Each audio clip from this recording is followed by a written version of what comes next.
El sexo entre humanos tiene más de 2 millones de años, pero ¿ha sido siempre igual? Las primeras referencias escritas proceden de una época en que las relaciones sexuales ya estaban estereotipadas. El matrimonio y los tabúes sexuales, así como las estrictas penalizaciones por transgredirlos, estaban firmemente implantados. Pero ¿cuándo sintieron los humanos por primera vez la necesidad de imponer unas normas?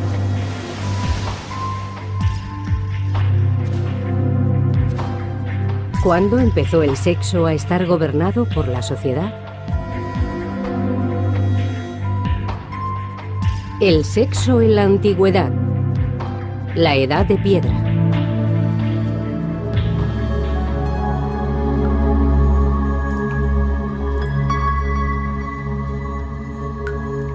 En este programa seguiremos el progreso del Homo sapiens desde su aparición hasta los primeros asentamientos e intentaremos averiguar cómo fue evolucionando la sexualidad humana.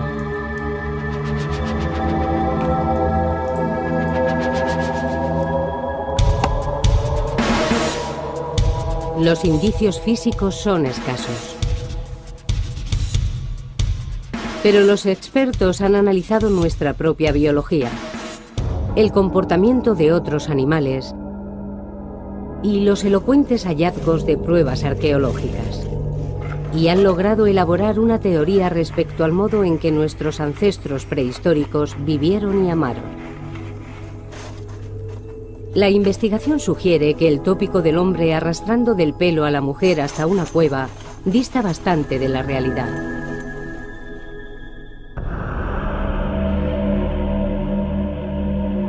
Hace 26.000 años, 10.000 años después de la muerte del último Neandertal, un reducido grupo de humanos primigenios ejecutó un extraño ritual.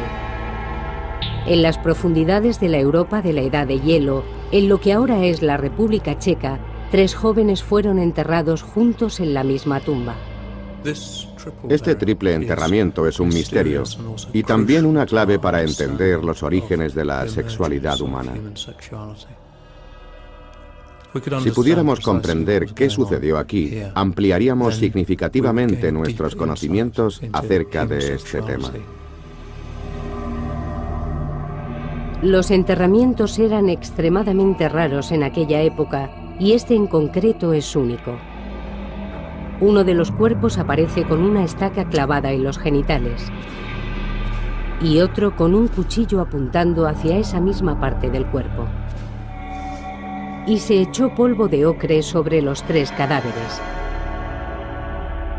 Este triple enterramiento es el ejemplo más antiguo de una inhumación de naturaleza sexual de la que se tiene constancia. La fosa se conservó durante 26.000 años, casi intacta, antes de ser descubierta en una expedición arqueológica. Y además las circunstancias para excavarla eran propicias. Las posibilidades de que todo eso ocurra son infinitamente pequeñas. Desde su descubrimiento en 1956, cerca de la pequeña ciudad checa de Dolní Věstonice, los científicos han estado tratando de averiguar qué ocurrió. ¿Fue un crimen pasional? ¿Fueron ejecutados por transgredir las leyes sexuales?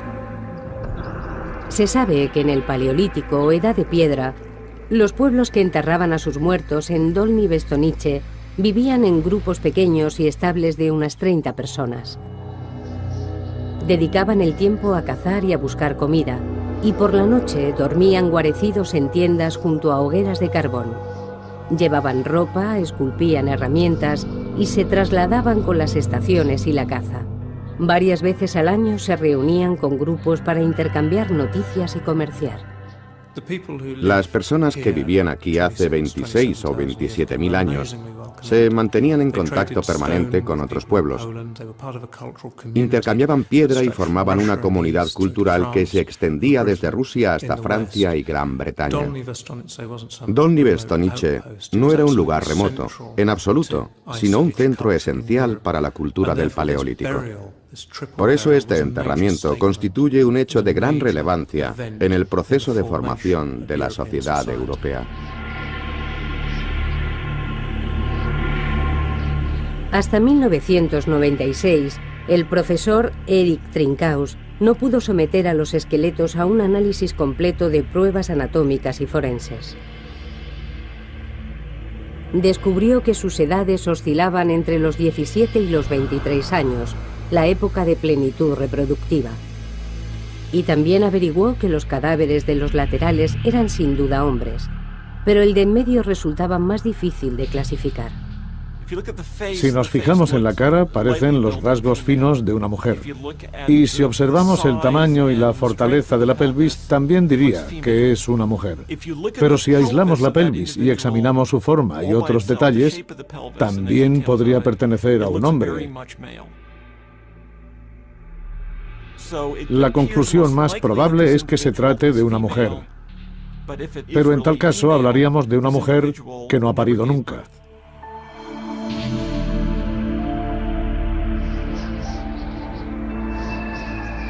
Las pruebas demostraron que habían muerto repentinamente y fueron enterrados pocas horas después, antes de que el rigor mortis apareciera en sus rostros.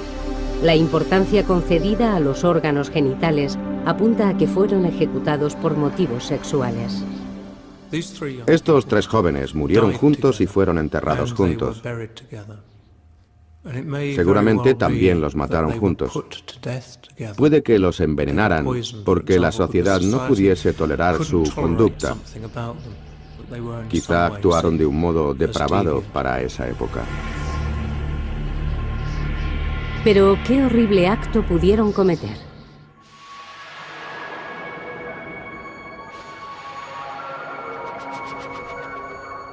¿Cómo se concebía el sexo en una época tan remota?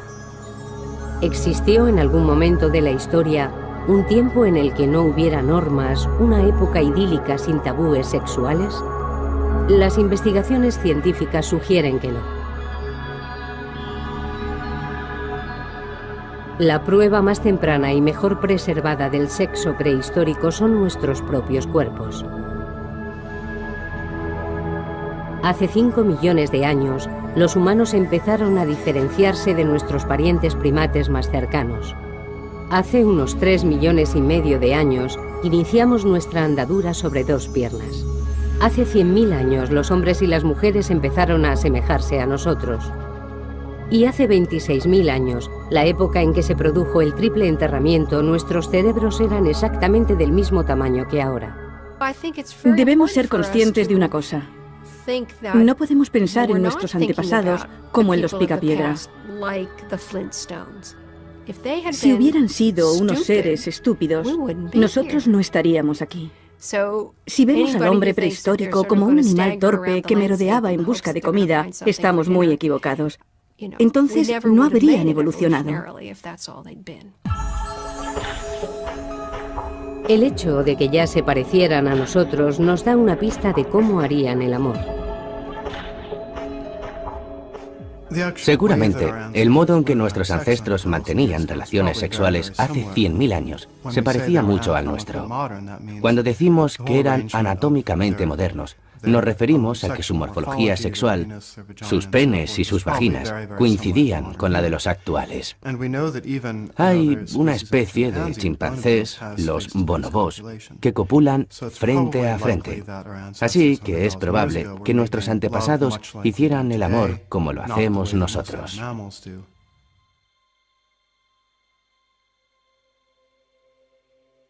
Sin embargo, las mayores similitudes se han encontrado en el interior de nuestros cuerpos. Igual que muchos otros mamíferos, los humanos producimos una hormona especial durante la actividad sexual, la oxitocina. Esta hormona induce sentimientos de unión romántica que vinculan a las parejas. La oxitocina lleva cientos de miles de años afectando a nuestras emociones. Hemos experimentado adaptaciones para crear vínculos duraderos. Las hormonas, como la oxitocina, inundan nuestro organismo cuando hacemos el amor. Y nos acurrucamos junto a nuestra pareja y nos sentimos cómodos y protegidos. Hemos desarrollado la capacidad de compromiso y unión romántica. Puede que las mujeres y los hombres prehistóricos se enamoraran y formaran parejas, ¿Pero eran fieles?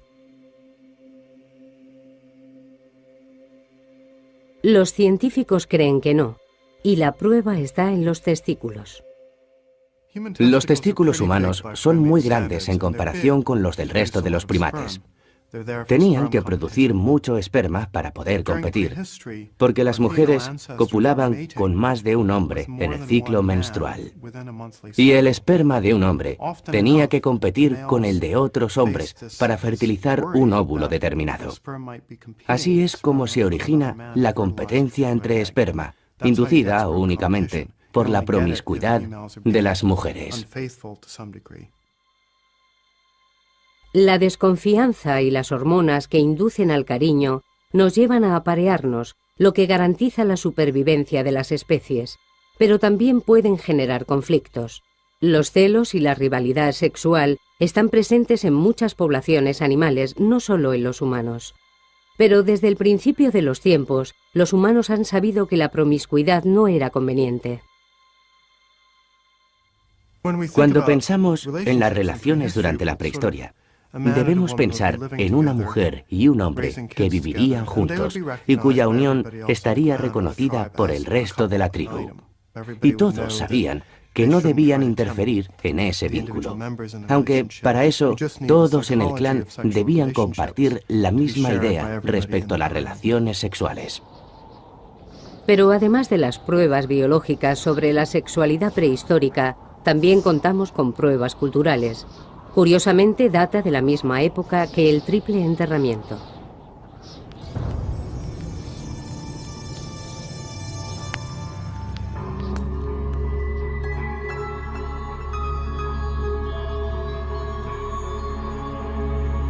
Un arqueólogo encontró este pequeño objeto en la orilla del Danubio, en 1908. Es de menor tamaño que la palma de una mano y se asemeja a una mujer con el pelo corto, pechos voluptuosos y unas caderas y unos muslos exageradamente grandes. Después de esta, se han hallado muchas figuras similares.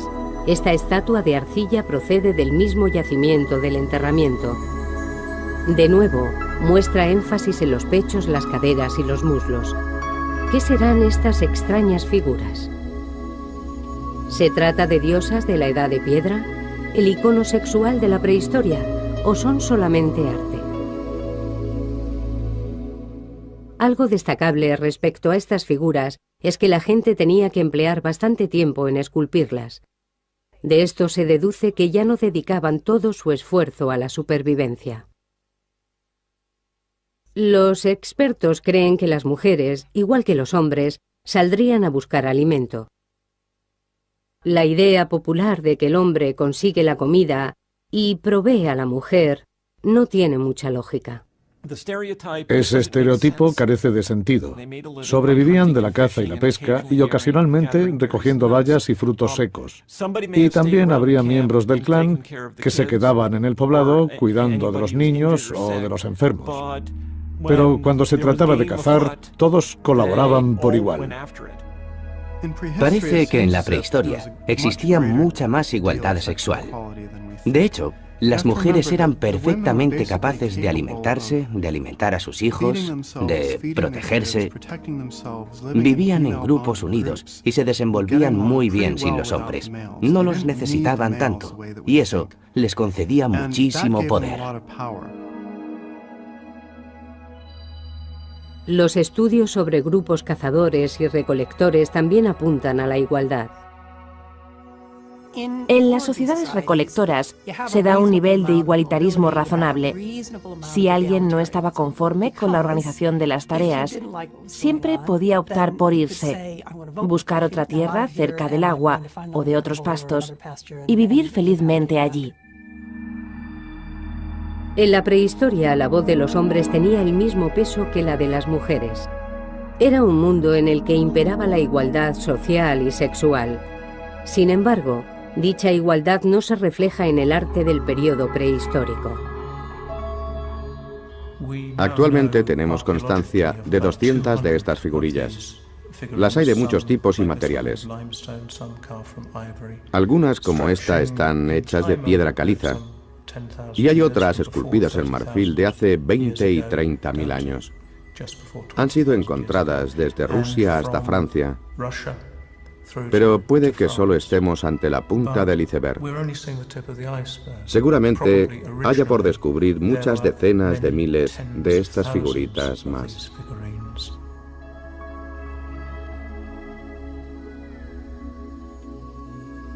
En contraste, se han encontrado muy pocas figuras de hombres. Una de las primeras figuras masculinas, y sabemos a ciencia cierta que es un hombre porque posee pene, tiene un agujero en el torso que le atraviesa hasta la columna vertebral y presenta otro agujero en la cabeza. Son los restos de un muñeco.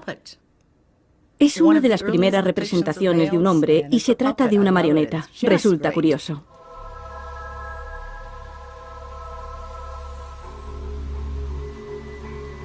El descubrimiento de las primeras figuras suscitó toda clase de teorías. Según la más popular, en la prehistoria, se consideraba a las mujeres diosas madre. Las rendían culto porque tenían la capacidad de crear vida.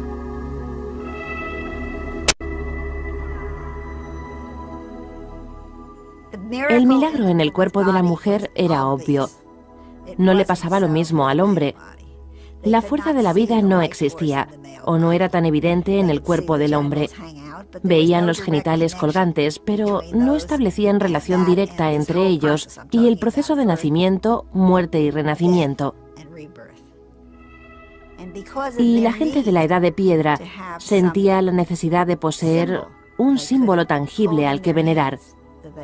Eso podría haberlos llevado a imaginarlo con forma de mujer.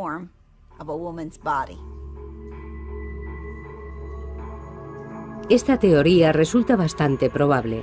El tamaño exagerado de los pechos, el vientre y los genitales sugieren un vínculo con el sexo y la fertilidad. Pero la teoría de la diosa madre no está universalmente aceptada. Si son imágenes de culto, como se las llama, las encontraríamos en más lugares. Pero no han sido halladas en lugares de veneración. No han aparecido en ningún altar, ni en lo que se considera que pudieron ser templos. Además, muchas de ellas están rotas, y otras muchas se han encontrado en fosas para desechos. El mito no tiene una base firme en la que sustentarse.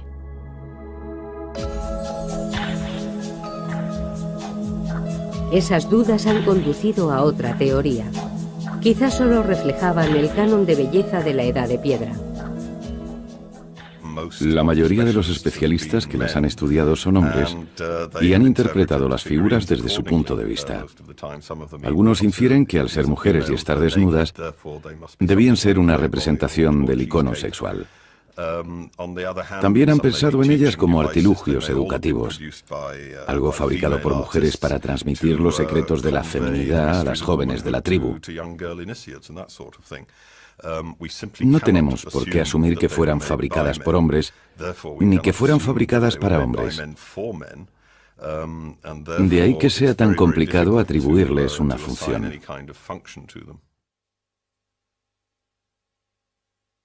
Tal vez no sean diosas madre ni iconos sexuales, pero sin duda lo que no muestran constituye una pista tan elocuente como lo que muestran. Se ve que prestaron mucha atención al detalle en los atributos sexuales. La vulva, el pecho. Se diferencian perfectamente los labios e incluso muestran una hendidura que señala la posición del clítoris. En cambio, carecen completamente de rostro. Quizás hace 25.000 años asistimos por primera vez a la creación de la categoría sexual. En este momento se empieza a ver a las mujeres como categoría sexual, no como personas individuales sexuadas, y tampoco como representación de un individuo que era amado por sí mismo y por sus virtudes. Eran simplemente un objeto de deseo, algo sin voluntad propia, algo que se podía poseer y con lo que se podía comerciar, algo sin rostro. Si Taylor tiene razón, las Venus indicarían que por primera vez la función sexual de las mujeres tiene prioridad sobre su función como individuos. Y este concepto esencial ha sido reflejado en más representaciones, como los grabados en las paredes de las cuevas durante ese mismo periodo. Cuando a principios del siglo XX los arqueólogos encontraron estas figuras, no dudaron en identificarlas como vulvas femeninas. Les han dado nombres extraños, como vulvas estilizadas, vulvas esquemáticas, vulvas inacabadas, incompletas y muchas otras denominaciones.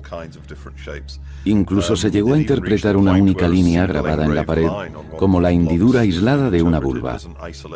Todo esto nos dice mucho más de los intérpretes que de las personas que esculpieron las figuras.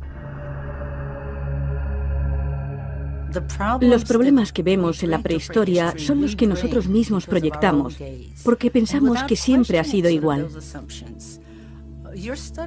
Estamos aplicando la perspectiva del presente al pasado.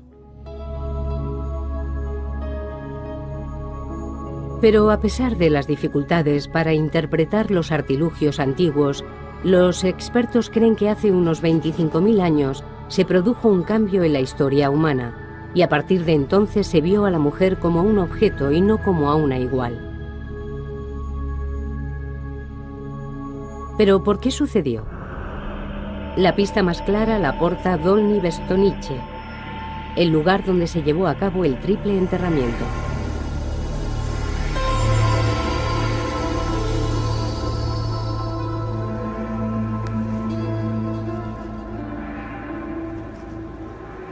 En un determinado momento de la prehistoria, los seres humanos decidieron regular las relaciones sexuales entre los hombres y las mujeres.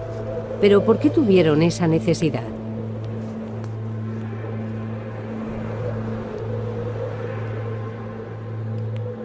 En la Edad de Hielo, cuando los grupos eran pequeños y estaban estrechamente unidos, no se necesitaban normas. Pero cuando las tribus empezaron a mezclarse, todo se complicó. Recordemos que estos pueblos están muy diseminados por el territorio. Quizá estemos hablando de una densidad de población de una persona por cada 1000 kilómetros cuadrados. Esa sería más o menos la media. Las posibilidades de que un hombre encontrara a una mujer de su misma edad y disposición eran muy escasas. Por eso, cuando se juntaban dos grupos, aprovechaban la oportunidad de relacionarse. Esas relaciones sociales eran clave a la hora de encontrar miembros del sexo opuesto a los que poder unirse. La colina en la que se realizó el triple enterramiento era uno de los puntos de encuentro más populares de Europa. Las tribus se congregaban aquí y, aunque tenían hábitos y dialectos diferentes, se reunían para hablar, comerciar y conocerse. Dolní Věstonice es básicamente la colina que domina el valle. Por eso eran una referencia para todos los pueblos circundantes. Era el lugar al que acudían cada año desde hacía siglos. Podríamos compararlo con un exuberante oasis en medio de una zona desierta, y a la gente le gustaba visitarlo.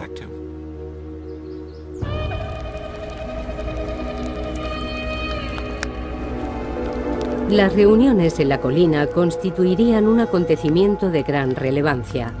Era una oportunidad de conocer a otras personas y de unirse a ellas. La gente se congregaba aquí en considerables multitudes para las ceremonias de búsqueda de pareja o para cualquier otro tipo de celebración. Era un sitio de agregación, como se los conoce técnicamente. Es un término arqueológico que designa estos lugares, donde los pueblos permanecían un tiempo y realizaban actividades sociales. Pero el éxito de Dolní acabó, en cierto modo, perjudicando a las tribus. Cuantos más pueblos se congregaban, más se debilitaba la estabilidad social y sexual de cada uno en particular. Cada vez eran más los candidatos y más las oportunidades de tener relaciones sexuales. Por eso, con estas agrupaciones a gran escala, surgieron ciertas normas sobre el sexo. Pero las normas están para romperse. En Dolní Věstonice había un grupo de 100 o 200 personas viviendo juntas. Y también allí es donde se localiza este enigmático enterramiento.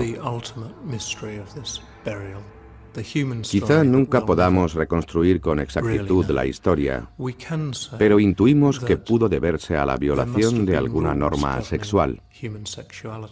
O puede que el enterramiento en sí fuese un modo de implantar una norma, quizá la primera ley referida al sexo. Pero ¿podemos inducir algo concreto respecto a dichas normas a partir de este enterramiento? La mejor pista la hallamos en el modo ritual en que fueron colocados los cuerpos. No se ha encontrado ningún otro enterramiento tan elaborado de aquella época. La mano del hombre de la izquierda está colocada sobre el pubis de la mujer en el medio.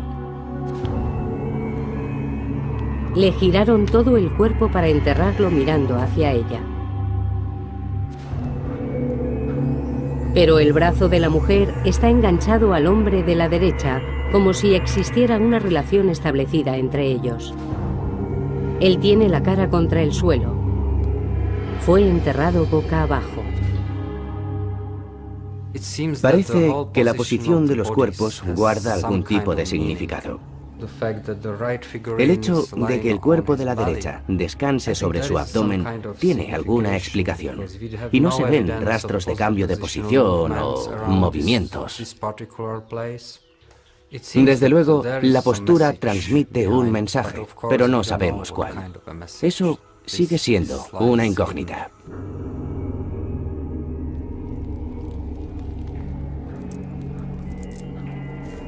En torno al cuerpo de la izquierda vemos algunas conchas como elemento decorativo y también le clavaron una estaca de madera en los genitales. Echaron ocre rojo sobre las tres cabezas, un polvo de óxido de hierro. Se utilizó en las tumbas y en las pinturas de las cuevas durante toda la Edad de Piedra. En este caso parece aludir a algo sexual. También la zona púbica de la mujer está cubierta con este polvo. La cabeza del hombre de la izquierda muestra una segunda capa de ocre rojo y un diente de lobo. Aquí se ve una especie de costra. Es del individuo de la izquierda. Una gran corteza de polvo rojo y el diente agujereado de un animal. Obviamente, todo esto fue premeditado y tenía alguna intención.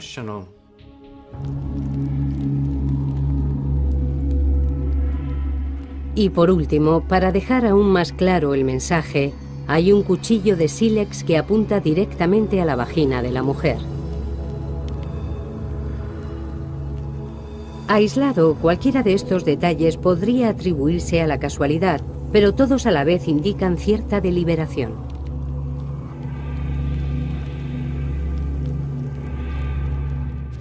La teoría más probable es que el hombre de la izquierda es un intruso en la relación de los otros dos. Quizás se tratase de un violador o de un amante. En todo caso, este hallazgo sugiere que las parejas eran reconocidas socialmente. Si una mujer era infiel o si otro hombre intentaba romper esa unión, eran asesinados y posteriormente mutilados. Después se hacía un enterramiento ritual. Este triple enterramiento es el presagio de lo que ocurrirá en el futuro. La evolución de la sociedad hace que el individuo como tal vaya perdiendo terreno. Esta tumba debe completarse como una obra de teatro que pretendía aleccionar a la gente. Si esa es la verdadera interpretación del enterramiento, parece que la vida sexual de nuestros ancestros no se regía por la procreación, pero tampoco era un ideal de libertad sexual. Antes de los primeros asentamientos y de la existencia de las primeras ciudades, ya se implantaban normas y castigos para los transgresores, y a medida que crecían las comunidades, las normas se hicieron cada vez más necesarias.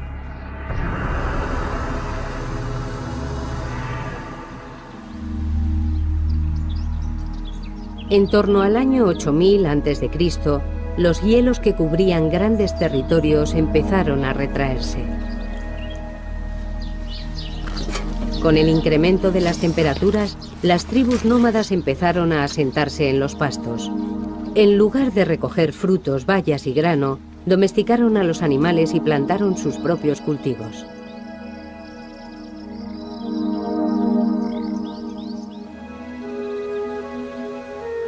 Esto es Çatalhöyük, en la actual Turquía. Fue la primera ciudad del mundo.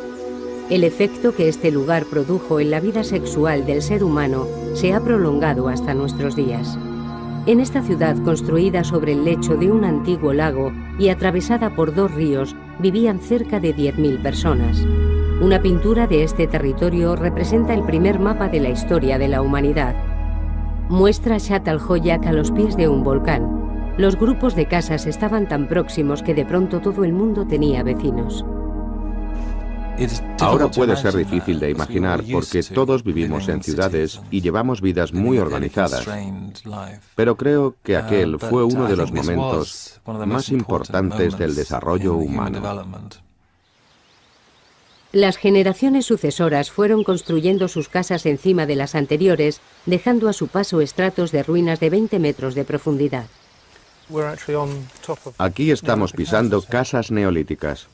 Sí, es un túmulo. Höyük en turco. Es una pila de varias generaciones de casas de adobe y sus desechos. Se formó después de un largo periodo de tiempo. Estos primeros agricultores vivieron aquí más de 700 años y después abandonaron el lugar. Podría decirse que en Çatalhöyük regían normas sobre el sexo y la reproducción diferentes a la de los cazadores-recolectores. Creo que en la práctica debía de haber diferencias considerables. Las excavaciones empezaron hace 25 años y solo se ha desenterrado la 1/4 parte del yacimiento. Esta es una de las casas excavadas. Es fantástica. Extraordinaria. Todavía se aprecia la escayola blanca en la pared. Los sucesivos ocupantes renovaban las capas de escayola de temporada en temporada. Las excavaciones de Turquía revelan la gran influencia de la vida sedentaria en el ser humano. Es magnífico. No creo que la gente mantuviera relaciones sexuales en los refugios que construían anteriormente. Además, los cazadores-recolectores vivían en pequeñas comunidades de 30 personas y se conocían todos personalmente. Sin embargo, aquí tenemos una ciudad de 3.000 individuos, llena de espacios privados y sin ventanas. Solo hay esta pequeña abertura en el techo. Da la sensación de que es un lugar privado y no privado a la vez. Está escondido pero no aislado. Está rodeado del resto de habitáculos de la ciudad. Y podían verte fácilmente desde el techo o desde la puerta. Aquí lo hacían todo. Cocinaban, dormían, mantenían relaciones sexuales y hasta enterraban a sus muertos.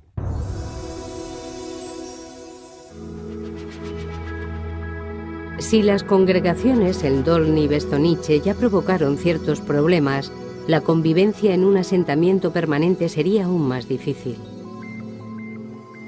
Surgirían muchos conflictos, y además la basura, los excrementos y la suciedad se acumularían. Las restricciones sociales serían cada vez más estrictas porque, obviamente, había que regular la convivencia. De lo contrario, este modo de vida no se habría perturbado. La cuestión es, ¿por qué surgían los conflictos? En Çatalhöyük, el uso del espacio estaba muy regulado. Había lugares separados para los vivos y para los muertos, para los adultos y para los niños, para los hombres y para las mujeres. El interior de las casas estaba específicamente dividido, lo cual sugiere normas muy complejas. Normas que surgen en el plano de las grandes ciudades y que debían de ser muy estrictas. Dictaban lo que se podía hacer en la ciudad como conjunto y también lo que estaba permitido en el ámbito privado. El arte de Çatalhöyük transmite mensajes muy claros. En las paredes de escayola se esculpieron cabezas de toros y carneros. Por las noches sus cuernos resplandecían a la luz del fuego. Desde arriba los observaban terribles criaturas de afilados colmillos. Un Un grabado muestra a una mujer con las piernas abiertas y un pene apuntando a su vagina.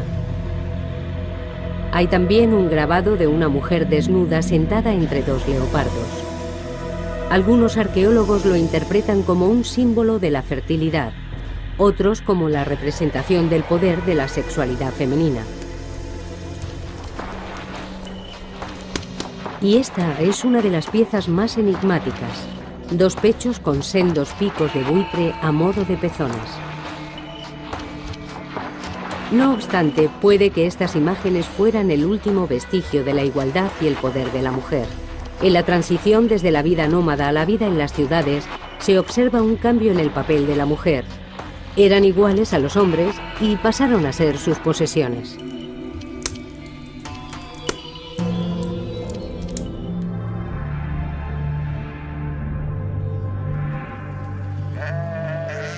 Cuando nuestros ancestros dejaron la vida como cazadores-recolectores y se organizaron en ciudades, todo fue sometido a revisión.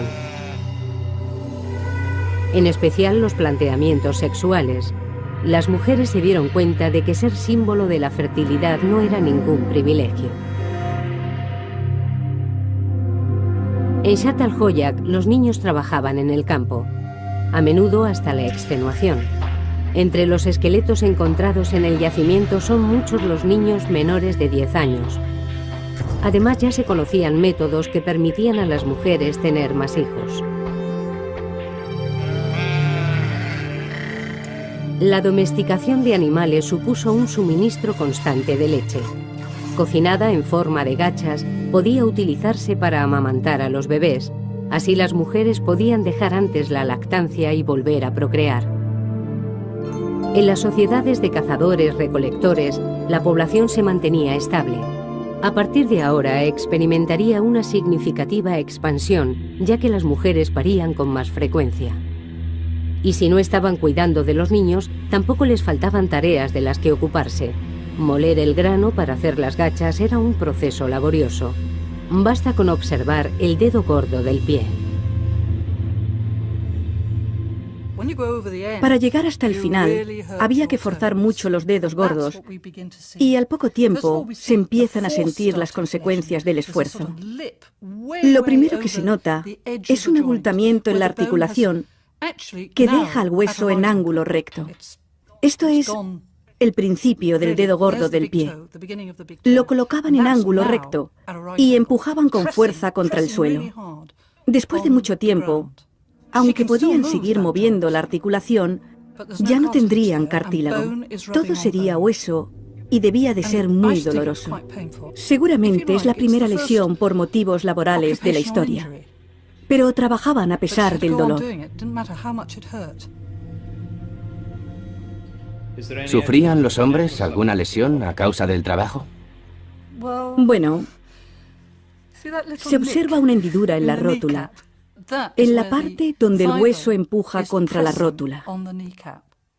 Eso nos indica que pasaban mucho tiempo agachados, descansando tranquilamente después de la jornada laboral. Y esa hendidura no aparece en las mujeres.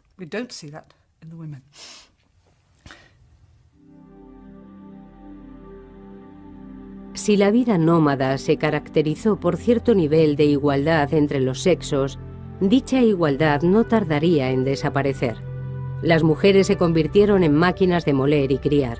Hay pruebas que apuntan incluso a que su vida sexual también quedó marcada por la tradición. Obviamente es imposible saber con certeza las posturas que adoptaban para hacer el amor. Pero aquí en Zhat al-Hoyak se generalizó un mismo tipo de arquitectura, un mismo tipo de decoración, un mismo tipo de dieta, y por lo tanto es probable que también se generalizaran las posturas sexuales.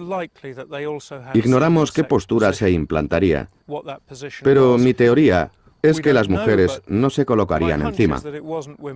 En esta época se les exigía ser más prolíficas que nunca y cuidar después de los niños. Habían perdido su parcela de poder, así que tal vez las obligaban a ponerse a cuatro patas como los animales que domesticaban. Algunas de las figuras sugieren esta posición. Shatt al-Hoyaq representa una de las primeras fases de la evolución neolítica, una revolución que tuvo su efecto en el modo de vida, pero también en el pensamiento. Los nómadas poseían un cuchillo, un hacha y unas cuantas aptitudes, pero la agricultura aumentó el interés por los bienes materiales. Los cultivos, los animales y la tierra se convirtieron en propiedades que había que conservar y legar después de la muerte. Los hombres quieren asegurarse de que su tierra es heredada por los niños que llevan sus genes. Por supuesto, aún no entendían nada de genes, pero sí de la paternidad, y eran muy protectores con sus mujeres. Improvisaban toda suerte de velos, y surge un intenso deseo por controlar la sexualidad femenina. Y el mejor modo de controlar a una mujer era poseerla oficialmente. El método era el matrimonio. La propiedad adquiere gran relevancia en los poblados sedentarios y la tierra es una propiedad que debería heredarse de una generación a otra. Y es en este punto en el que el matrimonio cobra más importancia.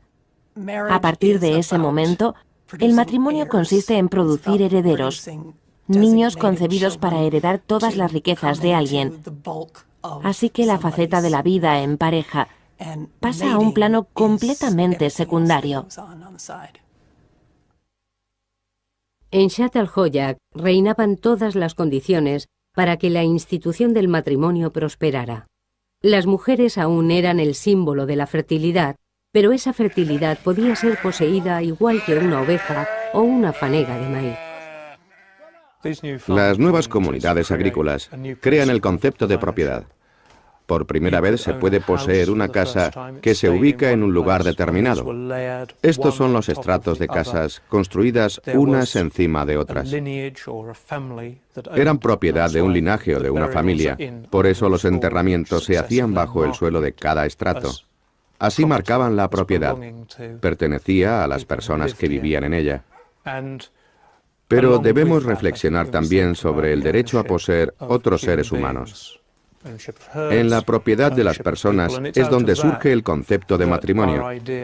Los orígenes del matrimonio no tienen nada que ver ni con el amor ni con los sentimientos. Tampoco tienen que ver con la libre asociación ni con las emociones, sino con el control de la reproducción y, en último término, de la sociedad. La posesión de las mujeres era clave para dominar la comunidad.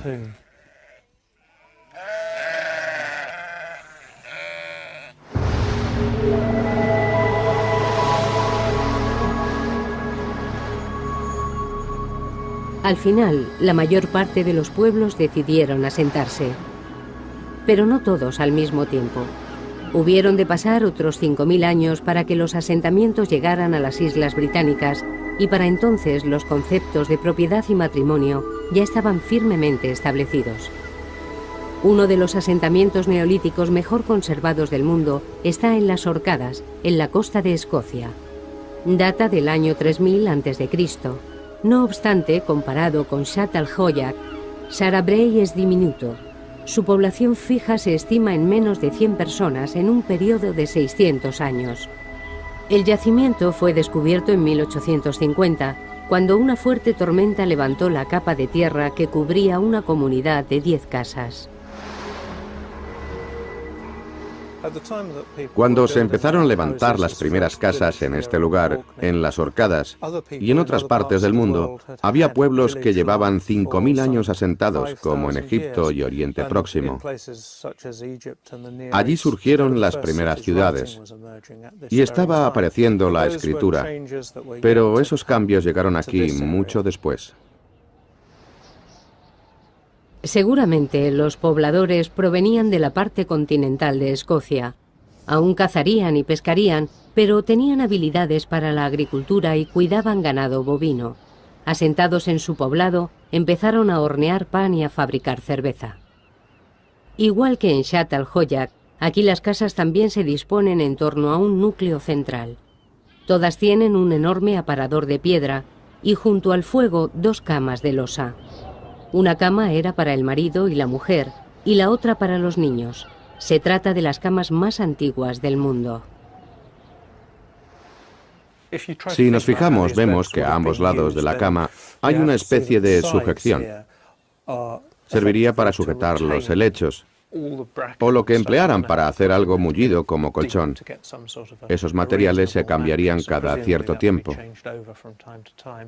En las esquinas observamos unos soportes que seguramente sujetarían una estructura superior. Era como un dosel, sobre el cual apilarían pieles, vellones y otro tipo de ropas de abrigo. Supongo que utilizaban los vellones para darle al dormitorio el ambiente más acogedor posible. Algunos sitúan en Skara Brae una de las primeras ceremonias nupciales de la historia. Sabemos que aquí en Skara Brae la comunidad no era genéticamente autosuficiente. Estaba formada por muy pocas personas, así que tuvieron que traer parejas de otros pueblos o marcharse y unirse a gente de otras tribus. La normativa debió de ser crucial. Había un sistema de alianzas que determinó el orden de la sociedad en las Orcadas hace 5000 años. El anillo de Brodgar se construyó durante el periodo de vida de este pueblo. Originalmente, más de 100 monolitos de piedra formaban un círculo perfecto. Como en Çatalhöyük, la gente de Skara Brae invertía en un futuro para sus hijos. Por eso, sus comunidades y el matrimonio eran prioritarios. No sabemos cuál era la función de ese anillo de monolitos, pero su construcción debió de suponer un inmenso esfuerzo para toda la comunidad. No se trataba de un monumento funerario, aunque sí es un lugar ceremonial.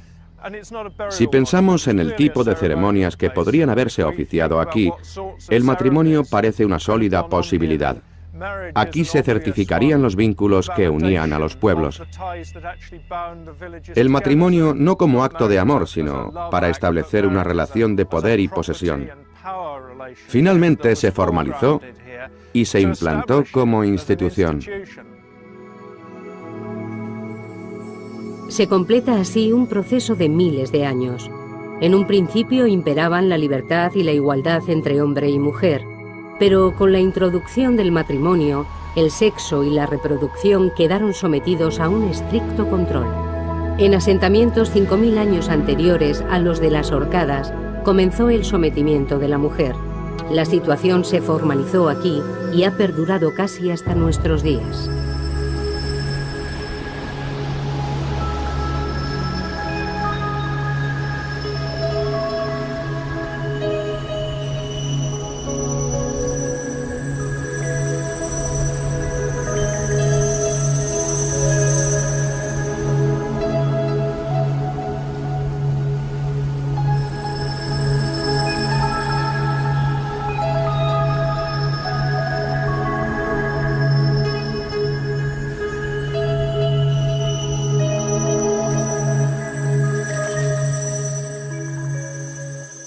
Arrastrando del pelo a la mujer hasta una cueva, dista bastante de la realidad.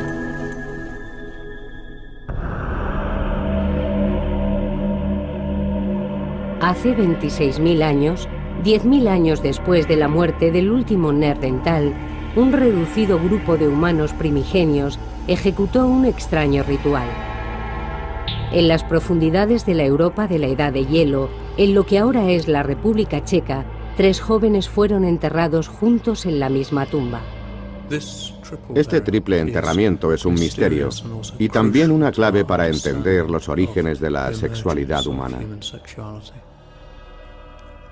Si pudiéramos comprender qué sucedió aquí, ampliaríamos significativamente nuestros conocimientos acerca de este tema. Los enterramientos eran extremadamente raros en aquella época y este en concreto es único. Uno de los cuerpos aparece con una estaca clavada en los genitales y otro con un cuchillo apuntando hacia esa misma parte del cuerpo.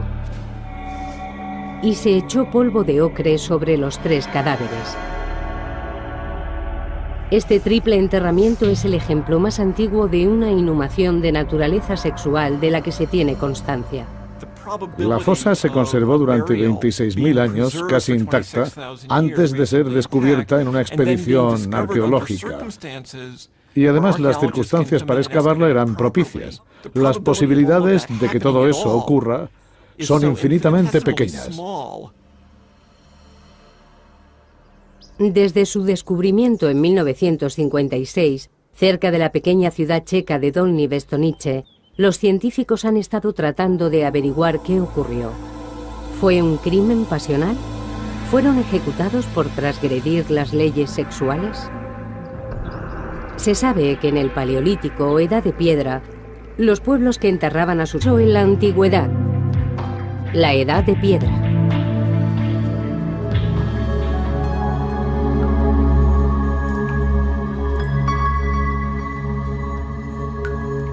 En este programa seguiremos el progreso del Homo sapiens desde su aparición hasta los primeros asentamientos e intentaremos averiguar cómo fue evolucionando la sexualidad humana.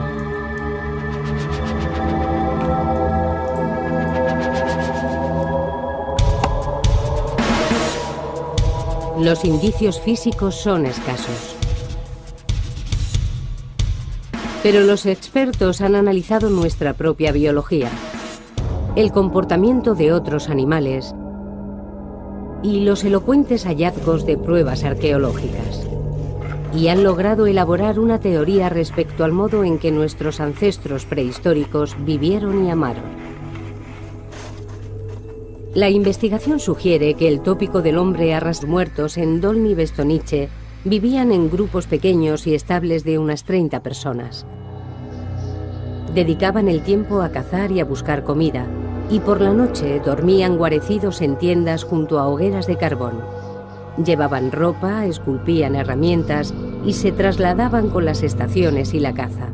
Varias veces al año se reunían con grupos para intercambiar noticias y comerciar. Las personas que vivían aquí hace 26 o 27.000 años se mantenían en contacto permanente con otros pueblos.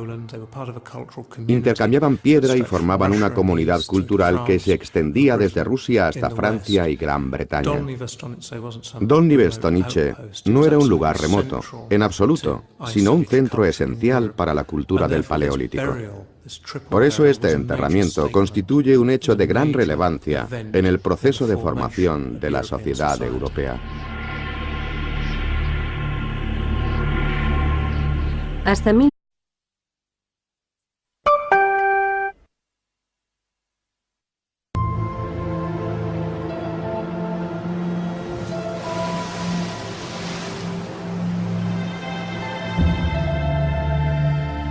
El sexo entre humanos tiene más de 2 millones de años, pero ¿ha sido siempre igual? Las primeras referencias escritas proceden de una época en que las relaciones sexuales ya estaban estereotipadas. El matrimonio y los tabúes sexuales, así como las estrictas penalizaciones por transgredirlos, estaban firmemente implantados. Pero ¿cuándo sintieron los humanos por primera vez la necesidad de imponer unas normas?